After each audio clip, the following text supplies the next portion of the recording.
नमस्कार दोस्तों, defence news Hindi में आपका स्वागत है। आज की मुख्य खबरें। आईएएफ अपने S-400 एयर डिफेंस सिस्टम को इस्तेमाल करके अपनी हवाई सुरक्षा क्षमता का प्रदर्शन कर रही है। आईएएफ का S-400 चीज़ बोर्ड फ्लैग्स का अर्थ है कि भारतीय वायुसेना अपने S-400 एयर डिफेंस सिस्टम को इस्तेमाल करके अपनी हवाई सुरक्षा क्षमता का प्रदर्शन कर रही है, जो अत्यंत शक्तिशाली और आधुनिक है। चीज़ बोर्ड फ्लैग्स एक मुहावरा है जो सिस्टम की क्षमता और प्रभावशीलता को दिखाता है, ठीक वैसे ही जैसे कोई चतुर खिलाड़ी शतरंज में चाल चलता है। यह सिस्टम हवा से हवा में मार करने वाली मिसाइलों, ड्रोन और बैलिस्टिक मिसाइलों को 400 किलोमीटर तक की दूरी तक रोक सकता है। इसकी मारक क्षमता क्या है? यह 400 किलोमीटर तक की दूरी और 30 किलोमीटर की ऊंचाई तक के हवाई लक्ष्यों को निशाना बना सकता है, जिसमें विमान, ड्रोन और बैलिस्टिक मिसाइल शामिल हैं। यह एक साथ 72 लक्ष्यों को ट्रैक और निशाना बना सकता है, जिससे यह दुश्मन के लिए एक खतरनाक विरोधी बन जाता है।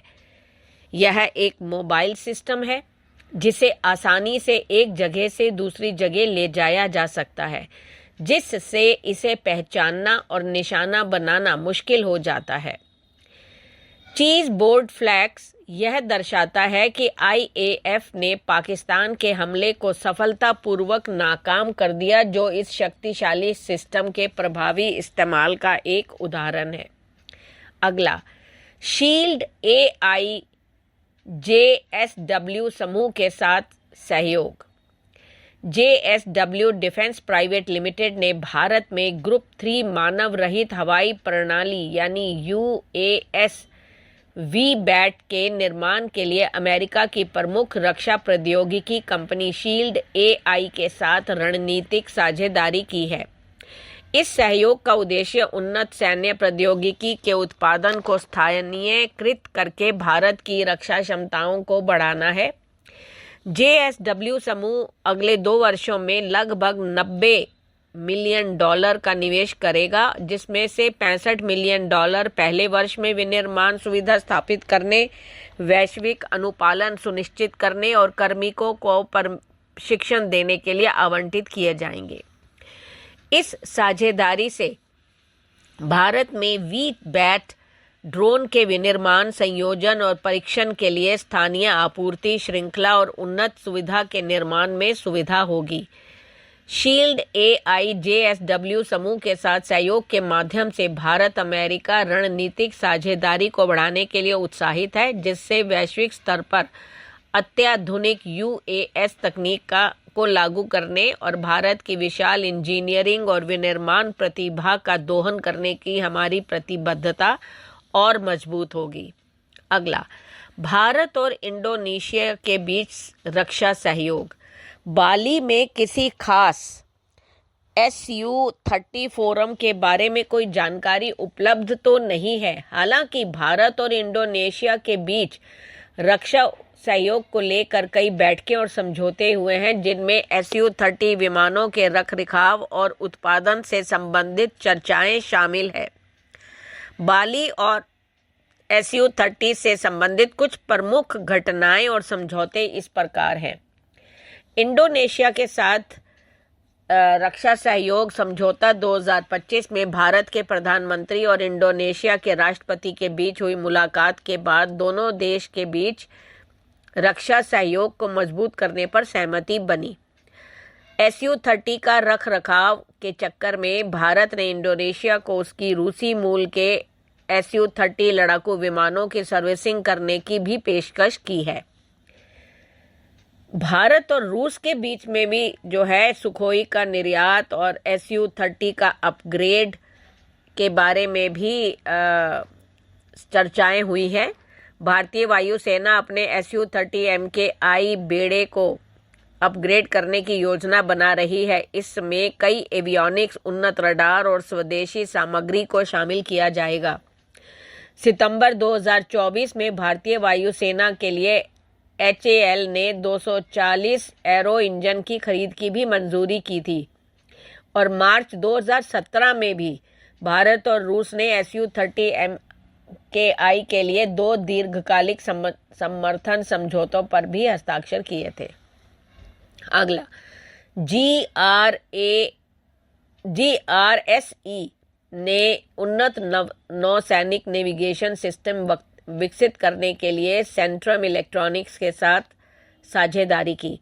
इंडियन नेवी के लिए हाई टेक्नोलॉजी नेविगेशन सिस्टम में स्वदेशी क्षमताओं को बढ़ाने के लिए समझौता हुआ है।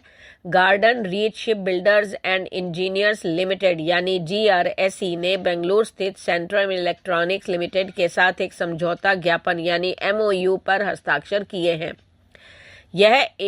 यह MOU 8 अक्टूबर 2025 को कोलकाता के GRSE भवन में हस्ताक्षरित हुआ है। यह साझेदारी आत्मनिर्भर भारत पहल के तहत रक्षा विनिर्माण में आत्मनिर्भरता की दिशा में एक महत्वपूर्ण कदम है। MOU ने उन्नत नौसैनिक नेविगेशन सिस्टम के संयुक्त अनुसंधान और विकास यानी R&D के लिए एक सहयोगात्मक ढांचा तैयार किया है। यह साझेदारी न केवल अत्याधुनिक प्रणालियों को विकसित करने पर केंद्रित है, बल्कि उच्च विश्वसनीयता वाले घटकों और उप प्रणालियों के लिए घरेलू विनिर्माण पारिस्थितिक तंत्र को भी मजबूत करेगी। अगला, DRDO की रुद्र M2 मिसाइल में ड्यूल सीकर तकनीक का उद्घाटन। DRDO की रुद्र M2 मिसाइल में ड्यूल सीकर तकनीक का उद्घाटन एक सफल परीक्षण के बाद किया गया है, जो दुश्मन के राडार रोधी लक्ष्यों को निष्क्रिय करने की इसकी क्षमता को बढ़ाता है। उन्नत मिसाइल को भारतीय वायुसेना के सुखोई 30 MKI लड़ाकू विमान से सफलतापूर्वक दागा गया। ड्यूल सीकर तकनीक, जिसमें passive homing and head Sikar और इमेजिंग इंफ्रारेड सीकर यानी IIR शामिल है, मिसाइल को स्थिर और मोबाइल दोनों प्रकार के लक्ष्यों को सटीक रूप से भेदने में सक्षम बनाती है, भले ही दुश्मन रडार बंद कर दे। मिसाइल में 2 सीकर हैं, एक पैसिव होमिंग हेड सीकर जो रेडियो आवृत्तियों का पता लगाता है, और इमेजिंग इंफ्रारेड सीकर जो मौसम की स्थिति की परवाह किए बिना लक्ष्यों की पहचान करता है। यह तकनीक मिसाइल को दुश्मन के रडार सिग्नल पर पूरी तरह निर्भर रहने के बजाय lock on before launch and lock on after launch दोनों मोड में काम करने में सक्षम बनाती है। यह दुश्मन के रडार सिस्टम, संचार नोड्स और मोबाइल लक्ष्यों को निष्क्रिय करने में सक्षम है। मिसाइल का सफल परीक्षण मई 2024 में ओडिशा तट से सुखोई 30 MKI विमान से किया गया था, जिसमें सभी परीक्षण उद्देश्यों को पूरा किया गया। इसकी मारक क्षमता 300 किलोमीटर तक है और यह ध्वनि की गति से 5 गुना अधिक की गति में उड़ान भर सकता है। यह मिसाइल भारतीय वायु सेना की हवा से सतह पर मार करने की क्षमता को बढ़ाती है और दुश्मन के एयर डिफेंस को निष्क्रिय करने में एक महत्वपूर्ण बल गुणक के रूप में काम करती है। अगला, DRDO ने भारतीय नौसेना के लिए SWOTH विकसित किया।